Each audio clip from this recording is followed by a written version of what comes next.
Bom nguyên tử hoạt động như thế nào? Cách hoạt động của bom nguyên tử. 1270. Kể từ vụ ném bom nguyên tử ở Hiroshima và Nagasaki, vũ khí hạt nhân đã được kích nổ hơn 2.000 lần để thử nghiệm và phô trương sức mạnh quân sự. Bom nguyên tử, bom A, là loại vũ khí hủy diệt hàng loạt mà năng lượng của nó sinh ra bởi các phản ứng phân hạch hoặc hợp hạch hạt nhân.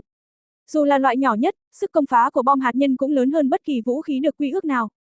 Cách thức hoạt động của bom nguyên tử. Video Italy, bom.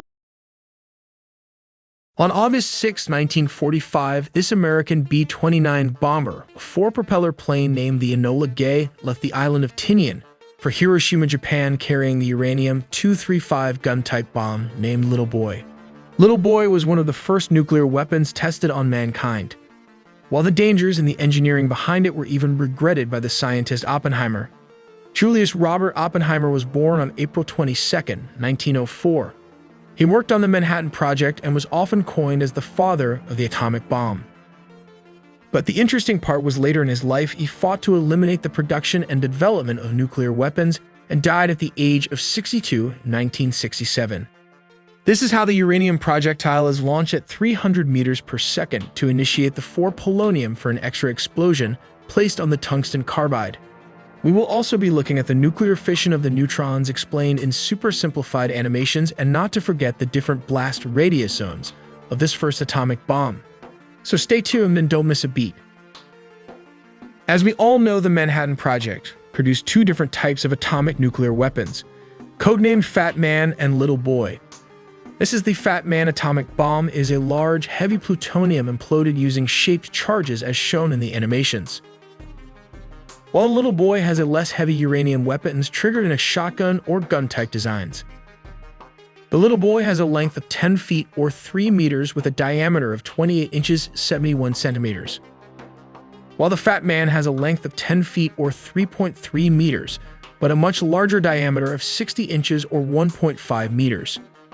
Comparing this to a person will help you understand its size. Even better, let's compare this to this classic American SUV. As you see, both of the nuclear weapons look small, considering the amount of destructive power packed into it. This nuclear weapon weighs around 4,898 kilograms or 10,800 pounds, while the Little Boy, as the name suggests, weighs just shy of 4,400 kilograms or 9,700 pounds. Before we dive into how this works, we have to understand the parts of the nuclear weapon. Starting from the back, these are the box tail fins meant to stabilize the bomb when dropped from this B-29 Superfortress bomber.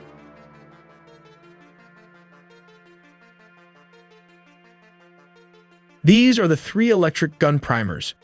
The primer is the device responsible for initiating the propellant combustion located here, also known as the cordate or conventional charge, that will push this projectile at an explosive force. Moving ahead, this is the projectile tungsten carbide disc. And the most important part is the uranium-235 hollow projectile rings. It weighs around 84 pounds or 38.4 kilograms. While at the front is the uranium target rings that weigh around 56.2 pounds or 25.6 kilograms. That is around 145.5 pounds or 65.5 kilograms of uranium. Closely note, as it is very important to understand, the projectile ring slugs are hollowed and designed for the target rings to enter.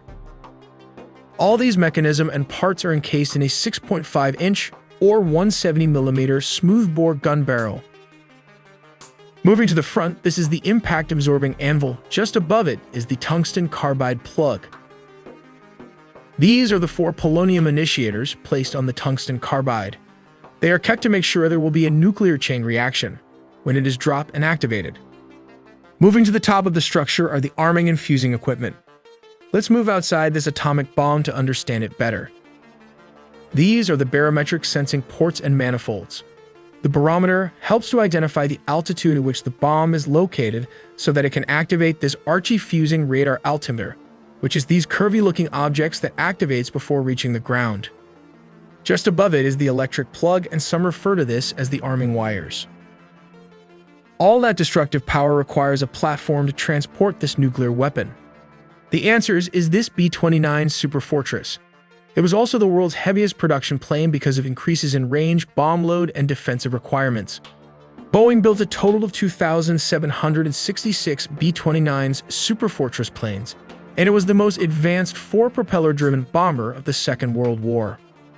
It has a length of 99 feet or 30.1 meters, with a huge span of around 141 feet 3 inches or 43 meters.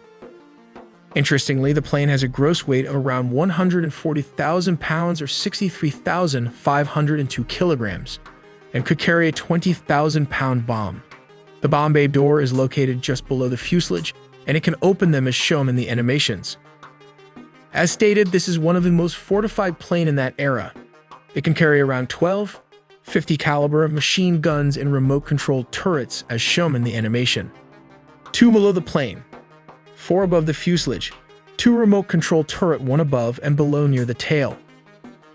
And the last 2 are located at the back of the plane, and that is 1 protected gunship. Now that we've established the B-29 Superfortress as a primary transport, let's take a look at how this nuclear bomb works in basic step-by-step format. Step number 1. Before opening the bomb bay doors, all 3 arming plugs are pulled one after the other by the weaponeer William Sterling Deke Parsons. Step number 2. The doors open and the bomb falls due to gravity. Then it switches to its internal 24-volt battery and starts the timer.